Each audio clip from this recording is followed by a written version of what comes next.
أشهد أن لا إله إلا الله وحده لا شريك له وأشهد أن محمدا عبده ورسوله أما بعد فأعوذ بالله من الشيطان الرجيم بسم الله الرحمن الرحيم وعد الله الذين آمنوا منكم وعملوا الصالحات ليستخلفنهم في الأرض كما استخلف الذين من قبلهم وليمكنن لهم دينهم الذي ارتضى لهم وليبدلنهم من بعد خوفهم أمنا يعبدونني لا يشركون بي شيئا ومن كفر بعد ذلك فأولئك هم الفاسقون۔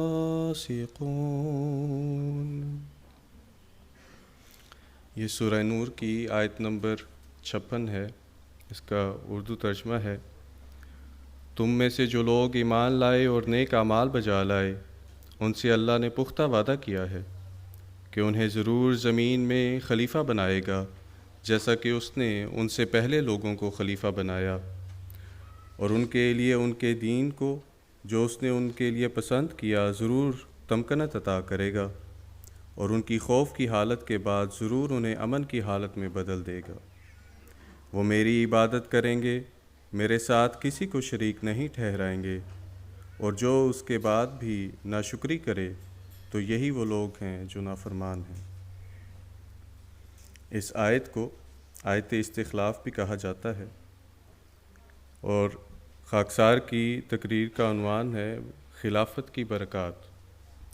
خلافت اور جماعت کا محبت اور وفا کا ایسا تعلق ہے جس کی نظیر ہمیں دنیا میں کہیں نہیں ملتی۔ کوئی ایسی مثال نہیں ملتی جو جماعت کا تعلق خلافت کے ساتھ ہے اور خلیفہ کا تعلق جماعت کے ساتھ ہے۔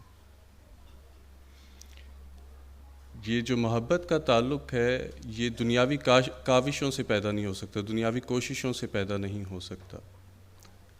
اس بات کی یقیناً ثبوت ہے اس بات کا کہ خدا تعالیٰ نے اپنے فرشتے اس کام میں لگائے ہیں کہ وہ فرشتے خلیفہ کے دل میں احباب جماعت کے لیے محبت ڈالیں اور احباب جماعت کے دل میں خلیفۃ المسیح کے لیے محبت ڈالیں۔ الفاظ قاصر ہیں کہ اس محبت کو بیان کر سکیں، اس تعلق کو بیان کر سکیں، مگر عملی نمونہ ہمارے سامنے ہے۔ دن بدن کئی ایسے واقعات ہم دیکھتے ہیں، سنتے ہیں جن کا احباب جماعت اور خلیفۃ المسیح کا تعلق ہوتا ہے آپس میں، اور اس سے ایمان تازہ ہوتا ہے۔ اس تعلق کا ایک عملی نمونہ ہم نے اس خلافت کے آغاز میں بھی دیکھا کہ ایک آواز نے کہا کہ بیٹھ جائیں، تو یکلخت پوری کی پوری احباب جماعت جو وہاں پہ مسجد فضل کے پاس موجود تھے، سب جہاں جہاں موجود تھے بیٹھ کے۔ ایک عام انسان کی آواز، کیونکہ الفاظ تو سیم ہیں، برابر ہیں، ایک جیسے ہیں، مگر ایک عام آواز اگر ہوتی ایک عام انسان کی تو کوئی نہ بیٹھتا، مگر کیونکہ وہ خلیفۃ المسیح کی آواز تھی تو خدا تعالیٰ نے اپنے فرشتوں کو اس کام میں لگایا کہ جو آمدی جہاں پہ کھڑا تھا وہاں پر ہی فوراً بیٹھ جائے۔ تو یہ تعلق ہے خلافت کا جماعت کے ساتھ، اور اس کی الفاظ میں نے اس لیے کہا الفاظ نہیں بیان کر سکتے اس تعلق کو، مگر عملی نمونہ ہمارے سامنے روزانہ پیش ہوتا ہے۔ خلافت کا وعدہ خدا تعالیٰ نے قرآن کریم میں کیا ہے، اور یہ ناممکن ہے کہ خدا تعالیٰ کسی نعمت کا ذکر قرآن کریم میں کرے اور اس کی برکات نہ ہوں۔ تو یقیناً یہ بات 100% سچی ہے کہ خلافت کی برکات ضرور ہیں، اور وہ ہم سب احمدی اس پر شاہد ہیں۔ خلافت کے حوالے سے اور اس وعدے کے حوالے سے حضرت اقدس مسیح موعود علیہ الصلوۃ والسلام رسالہ الوصیت میں بیان فرماتے ہیں، میں اپنے الفاظ میں پہلا حصہ بیان کروں گا۔ حضور نے فرمایا ہے کہ خدا تعالیٰ اپنی قدرتیں دو طریق پر دکھاتا ہے۔ پہلے اپنی قدرت دکھاتا ہے کہ نبی کے ہاتھ سے۔ نبی آتا ہے، وہ تخم ریزی کا کام کرتا ہے، بیج بوتا ہے جماعت کا، اپنے مشن کا۔ پھر اس کے بعد خدا تعالیٰ اپنی دوسری قدرت کا نمونہ دکھاتا ہے، وہ خلافت ہے۔ خلافت اس تخم کو، اس بیج کو جو بویا ہوتا ہے، اس کو اپنی تکمیل تک پہنچاتی ہے۔ مزید حضرت اقدس مسیح موعود علیہ الصلوۃ والسلام فرماتے ہیں، اے عزیزو، جبکہ قدیم سے سنت اللہ یہی ہے کہ خدا تعالیٰ دو قدرتیں دکھلاتا ہے تا مخالفوں کی دو جھوٹی خوشیوں کو پامال کر کے دکھلا دے، سو ممکن نہیں ہے کہ خدا تعالیٰ اپنی قدیم سنت کو ترک کر دے۔ تمہارے لیے دوسری قدرت کا بھی دیکھنا ضروری ہے، اور اس کا آنا تمہارے لیے بہتر ہے، کیونکہ وہ دائمی ہے، جس کا سلسلہ قیامت تک منقطع نہیں ہوگا۔ جیسے کہ خدا کا براہین احمدیہ میں وعدہ ہے، اور وہ وعدہ میری ذات کی نسبت نہیں ہے بلکہ تمہاری نسبت وعدہ ہے۔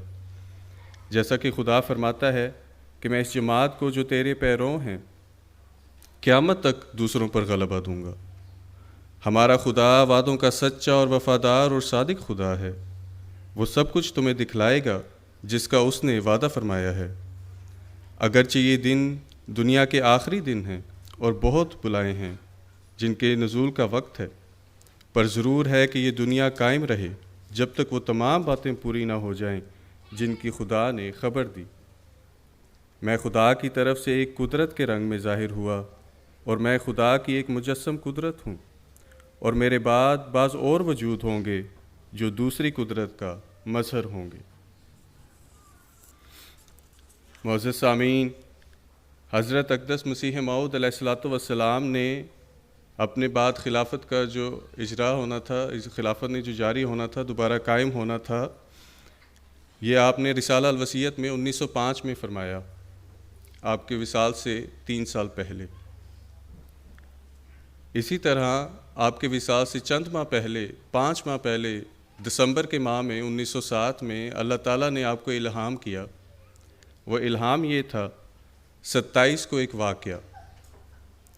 اس میں کوئی شک نہیں کہ الہامات کے اور پیشگوئیوں کے مختلف معنی بھی ہو سکتے ہیں اور مختلف موقعوں پر وہ چسپاں کی جا سکتی ہیں، مگر اس الہام کے 5 ماہ بعد 27 مئی کو حضرت اقدس مسیح موعود علیہ الصلوۃ والسلام کے وصال کے بعد احباب جماعت نے حضرت مولانا حکیم نور الدین صاحب رضی اللہ تعالیٰ عنہ کے ہاتھ پر بیعت کر کے دوبارہ سے خلافت دنیا پر قائم کر دی، جاری کر دی۔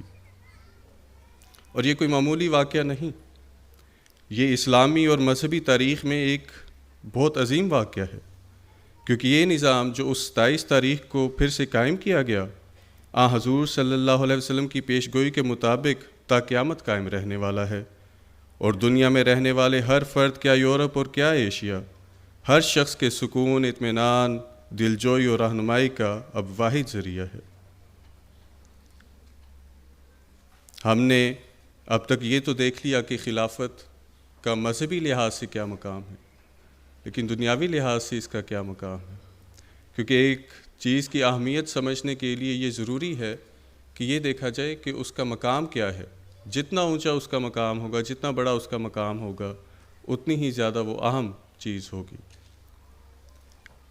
تو مذہبی لحاظ سے ہم نے دیکھ لیا، حضرت اقدس مسیح موعود علیہ الصلوۃ والسلام نے فرمایا کہ خلیفہ نبی کا جانشین ہوتا ہے۔ تو دنیاوی لحاظ سے خلیفہ کا کیا مقام ہے، اس حوالے سے حضرت مسلم موعود رضی اللہ تعالیٰ عنہ نے ایک بہت ہی خوبصورت جواب ایک موقع پر دیا۔ آپ بیان فرماتے ہیں، نبوت کے بعد سب سے بڑا عہدہ یہ خلافت ہے۔ ایک شخص نے مجھے کہا کہ ہم کوشش کرتے ہیں تا گورنمنٹ آپ کو کوئی خطاب دے۔ میں نے کہا، یہ خطاب تو ایک معمولی بات ہے، میں شہنشاہ عالم کے عہدے کو بھی خلافت کے مقابلے میں ادنا سمجھتا ہوں۔ یعنی دنیا کا اگر کوئی بادشاہ بھی ہو تو اس کے سامنے بھی، خلافت کے سامنے وہ بالکل کوئی حیثیت نہیں رکھتا۔ خلافت کی برکات کے حوالے سے ہم دیکھتے ہیں آیت استخلاف میں اللہ تعالیٰ نے وعدہ کیا ہے، وَلَا يُبَدِّلَنَّهُم مِّن بَعْدِ خَوْفِهِمْ أَمْنًا، یعنی کہ ہم مومنین کو ان کی خوف کی حالت کے بعد ان کو امن کی حالت میں بدل دیں گے۔ اور اس کے احمدیوں کے علاوہ سب سے بڑے گواہ کون ہو سکتے ہیں؟ جب جب جماعت پر خوف کا مقام آیا، خوف کا وقت آیا، خدا تعالیٰ نے خلافت کے ذریعے سے جماعت کو سنبھال لیا۔ خواہ وہ حضرت اقدس مسیح موعود علیہ الصلوۃ والسلام کے وصال کا وقت ہو، خواہ وہ غیر مبائن یعنی لاہوری جماعت کا فتنہ ہو، خواہ وہ احرار کا فتنہ ہو یا ضیاء الحق کا فتنہ ہو، ہر موقع پر خدا تعالیٰ نے خلافت کے ذریعے سے جماعت کو سنبھالا ہے، اور ہر موقع پر خدا تعالیٰ نے خلافت کے مخالفین کو ذلت ہی دکھائی ہے اور آگے بھی دکھاتا رہے گا انشاءاللہ تعالیٰ۔ نعرہ تکبیر، حضرت محمد مصطفیٰ غلام احمد کی خلافت احمدیہ، حضرت خلیفۃ المسیح الخامس۔ حضرت خلیفۃ المسیح رابع رحمہ اللہ علیہ احباب جماعت کو خوشخبری دیتے ہوئے فرماتے ہیں، میں آپ کو ایک خوشخبری دیتا ہوں کہ اب آئندہ انشاءاللہ خلافت احمدیہ کو کبھی کوئی خطرہ لاحق نہیں ہوگا۔ جماعت بلوغت کے مقام کو پہنچ چکی ہے خدا کی نظر میں، اور کوئی دشمن آنکھ، کوئی دشمن دل، کوئی دشمن کوشش اس جماعت کا بال بھی بیکا نہیں کر سکے گی، اور خلافت احمدیہ انشاءاللہ تعالیٰ اسی شان کے ساتھ نشو و نما پاتی رہے گی جس شان کے ساتھ اللہ تعالیٰ نے حضرت اقدس مسیح موعود علیہ الصلوۃ والسلام سے وعدے فرمائے ہیں۔ معزز سامعین، آیت استخلاف میں یہ جو وعدہ ہے وَلَا يُبَدِّلَنَّهُم مِّن بَعْدِ خَوْفِهِمْ أَمْنًا کہ مومنین کو خوف کی حالت سے نکال کر خلافت امن کی حالت میں لے آئے گی، یہ صرف مخالفین کے ساتھ تعلق نہیں رکھتا، یہ احباب جماعت کے ساتھ بھی تعلق رکھتا ہے کہ مومنین جب پریشان ہوں گے اپنے خلیفہ کے پاس جائیں گے تو خلیفہ سے ان کو اطمینان ملے گا، سکون ملے گا اور آرام ملے گا۔ اس بات کا ایک واقعہ میں آپ کی خدمت میں پیش کرنا چاہتا ہوں۔ ایک چھوٹا بچہ تھا 2 سال کا، وہ دودھ نہیں پیتا تھا۔ اس کے والدین نے بہت کوشش کی کہ وہ دودھ پیے، لیکٹوز انٹالرنٹ تھا، ایکسٹریم کیس تھا، وہ بچہ دودھ نہیں پیتا تھا، جب بھی دودھ پیتا تھا کیا کر دیتا تھا، دودھ گرا دیتا تھا۔ بچہ ایک وقت کا کھانا نہ کھائے تو والدین پریشان ہوتے ہیں، وہ بچہ 2 سال سے دودھ نہیں تھا پیتا۔ والدین نے بہت کوشش کی، مختلف قسم کے دودھ آزمائے، مختلف ڈاکٹرز کو دکھایا، مگر کوئی بھی اس بچے کا علاج نہ کر سکا۔ آخر کار 2013 میں جب حضرت خلیفۃ المسیح الخامس سید اللہ تعالیٰ بن نصر العزیز آسٹریلیا کے دورے پر گئے تو والدین کی ملاقات تھی، تو والدین اپنے ساتھ شہد لے گئے اور حضور سے درخواست کی کہ حضور آپ اپنے ہاتھ سے، اپنی انگلی سے اس بچے کو شہد کھلا دیں اور دعا کر دیں۔ حضور نے شفقت سے اس بچے کو انگلی سے شہد کھلایا، اور والدین بیان کرتے ہیں کہ جب ہم شام کو گھر گئے، اس بچے کو دودھ پلایا تو اس بچے نے کیا نہیں کی، دودھ نہیں گرایا۔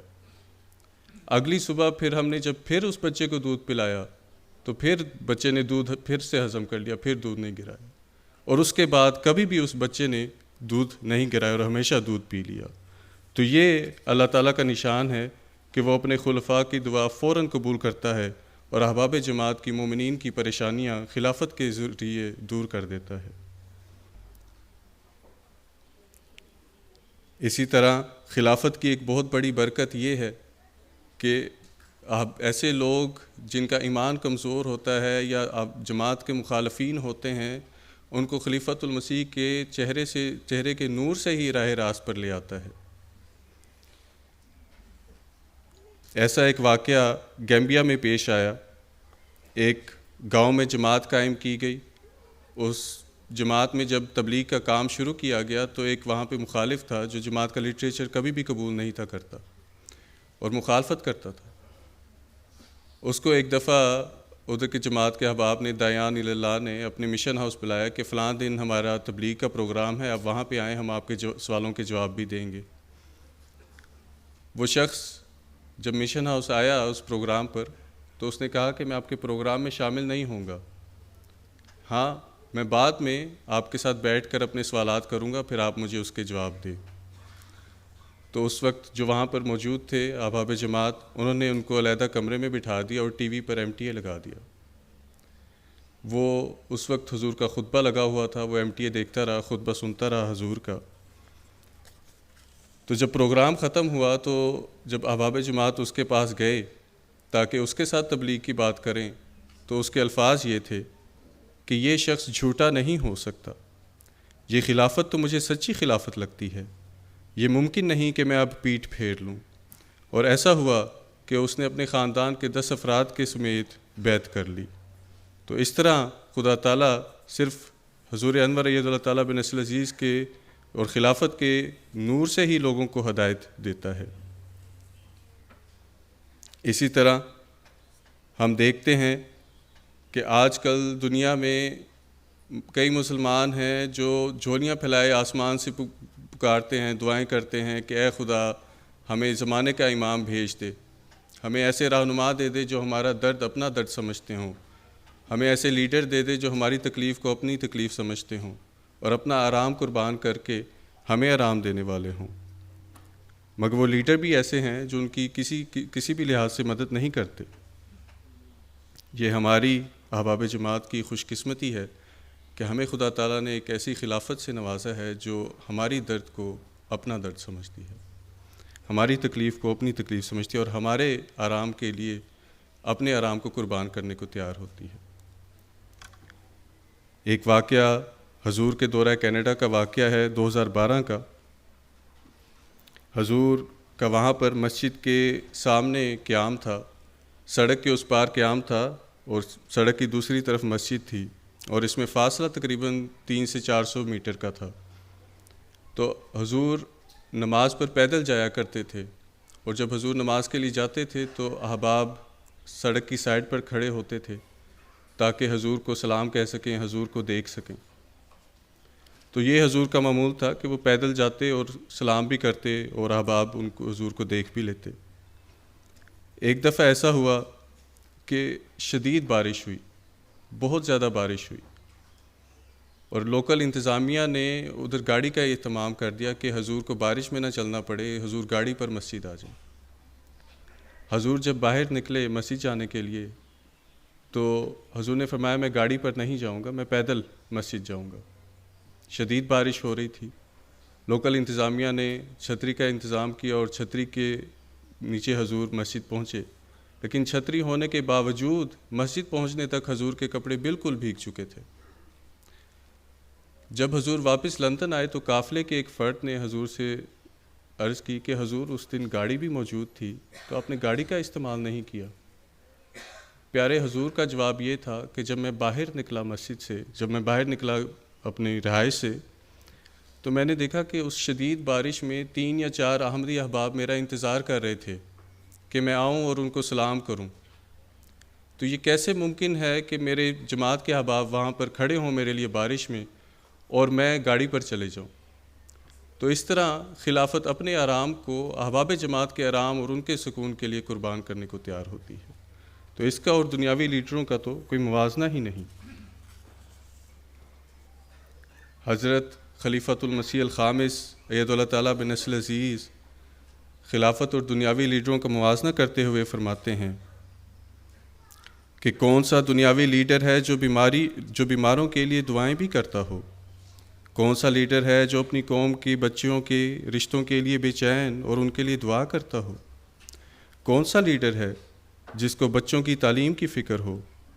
حکومت بے شک تعلیمی ادارے بھی کھولتی ہے، صحت کے ادارے بھی کھولتی ہے، تعلیم تو مہیا کرتی ہے، لیکن بچوں کی تعلیم کی جو اس دنیا میں پھیلے ہوئے ہیں ان کی فکر صرف آج خلیفہ وقت کو ہے۔ جماعت احمدیہ کے افراد ہی وہ خوش قسمت ہیں جن کی فکر خلیفہ وقت کو رہتی ہے کہ وہ تعلیم حاصل کریں، ان کی صحت کی فکر خلیفہ وقت کو رہتی ہے، رشتے کے مسائل ہیں۔ غرض کہ کوئی مسئلہ بھی دنیا میں پھیلے ہوئے احمدیوں کا چاہے وہ ذاتی ہو یا جماعتی ایسا نہیں جس پر خلیفہ وقت کی نظر نہ ہو اور اس کے حل کے لیے وہ عملی کوشش کے علاوہ اللہ تعالیٰ کے حضور جھکتا نہ ہو، اس سے دعائیں نہ مانگتا ہو۔ میں بھی اور میرے سے پہلے خلفاء بھی یہی کچھ کرتے رہے۔ آپ آگے فرماتے ہیں دنیا کا کوئی ملک نہیں جہاں رات سونے سے پہلے چشم تصور میں نہ پہنچتا ہوں اور ان کے لیے سوتے وقت بھی اور جاگتے وقت بھی دعا نہ ہو۔ یہ میں باتیں اس لیے نہیں بتا رہا کہ کوئی احسان ہے، یہ میرا فرض ہے۔ اللہ تعالیٰ کرے کہ اس سے بڑھ کر میں اپنے فرض کو ادا کرنے والا بنوں۔ کہنے کا مقصد صرف یہ ہے کہ خلافت اور دنیاوی لیڈروں کا کوئی موازنہ ہو ہی نہیں سکتا۔ معزز سامعین، اللہ تعالیٰ نے جب ہمیں اتنی بڑی نعمت سے نوازا ہے، ایک ایسے نظام سے نوازا ہے کہ جو ہمارے دکھ کو اپنا دکھ سمجھتا ہو اور ہم سے زیادہ اس دکھ کو دور کرنے کے لیے دعائیں کرتا ہو، تو ہمارا بھی فرض بنتا ہے کہ ہم اس کی کامل اطاعت اور کامل وفا کے ساتھ اس کے ساتھ پیش آئیں، اور شکر گزاری کا یہی سلیقہ ہونا چاہیے۔ حضرت خلیفۃ المسیح ثانی رضی اللہ تعالیٰ عنہ فرماتے ہیں اطاعت کے حوالے سے کہ اگر خلافت کے کوئی معنی ہیں تو پھر خلیفہ ہی ایک ایسا وجود ہے جو ساری جماعت میں ہونا چاہیے، یعنی پوری جماعت کو خلیفہ کے حکم کے مطابق ہونا چاہیے، اور اس کے منہ سے جو لفظ نکلے وہی ساری جماعت کے خیالات اور افکار پر حاوی ہونا چاہیے، وہی اوڑھنا وہی بچھونا ہونا چاہیے، وہی تمہارا ناک، کان، آنکھ اور زبان ہونا چاہیے۔ ہاں، تمہیں حق ہے کہ اگر کسی بات میں تم خلیفہ وقت سے اختلاف رکھتے ہو تو اسے پیش کرو، خلیفۃ المسیح کے سامنے اپنی درخواست پیش کرو۔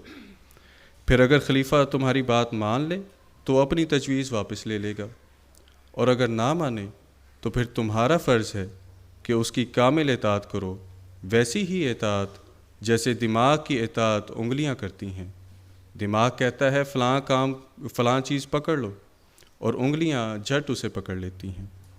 تو یہ اطاعت کا نمونہ ہونا چاہیے کہ جیسے ہی خلیفۃ المسیح کی زبان مبارک سے کوئی حکم نکلے، کوئی ارشاد نکلے، ہم سب کا فرض ہے کہ فوراً اس پر ہم عمل کرنے والے ہوں۔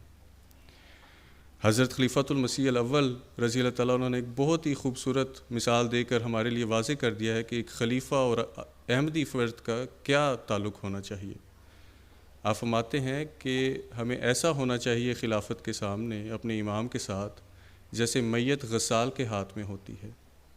میت کا اپنی کوئی مرضی نہیں ہوتی کہ میں کس طرف پھروں، کس طرف مڑوں، جیسے غسال چاہتا ہے میت کو پھیرتا ہے، موڑتا ہے۔ ویسے ہی ہمارا بھی تعلق خلافت کے ساتھ ہونا چاہیے اطاعت کا۔ اللہ تعالی ہم سب کو اس کی توفیق دے۔ حضرت خلیفۃ المسیح الخامس سید اللہ تعالیٰ بن نصر العزیز نے اپنے دورہ خلافت کے آغاز میں 11 مئی 2003 کو احباب جماعت کو ایک پیغام تحریر فرمایا۔ اس پیغام کا کچھ حصہ میں پیش کرتا ہوں۔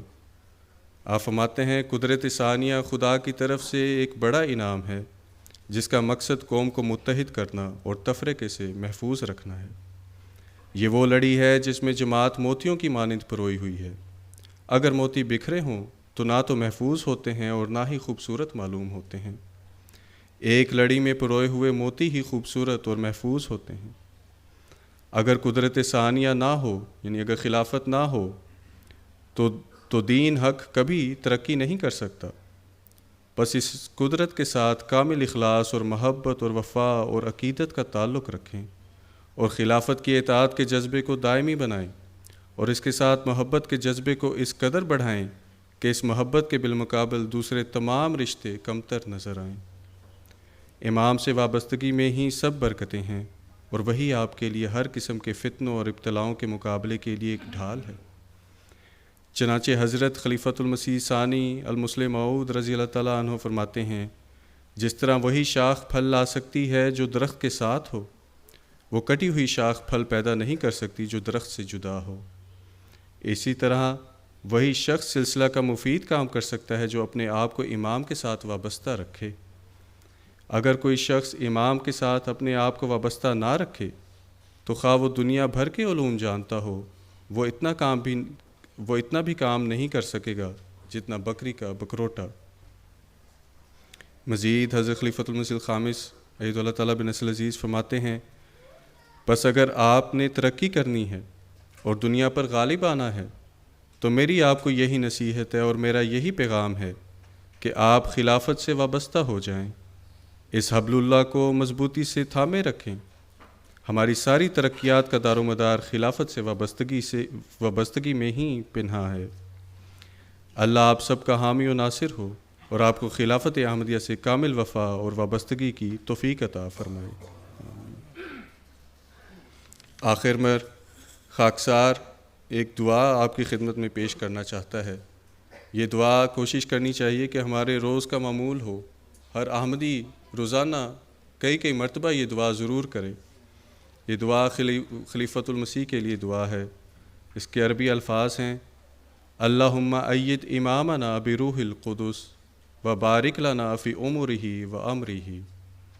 اس کا ترجمہ ہے: اے اللہ، ہمارے پیارے امام کی روح القدس سے تائید و نصرت فرما اور حضور کی عمر میں اور امر خلافت میں برکت دے کر ہمیں برکتوں سے نواز۔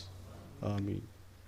اللہ تعالیٰ ہم سب کو توفیق دے، ہم سب کو طاقت دے، ہم سب کو سمجھ دے کہ ہم خلافت کی برکات سے فیضیاب ہوتے رہیں اور ہوتے چلے جائیں اور کبھی بھی اس رسی کو چھوڑنے نہ والے ہوں۔ اللہ تعالیٰ ہمیں خلافت کا حقیقی معنوں میں فرما بردار بنائے اور خلافت کے ساتھ ہمارا تعلق مضبوط سے مضبوط تر ہوتا چلا جائے۔ اللہ تعالیٰ ہم سب کو اس کی توفیق دے۔ آمین۔ وآخر دعوانا الحمدللہ رب العالمین۔ جزاک اللہ ربی صاحب۔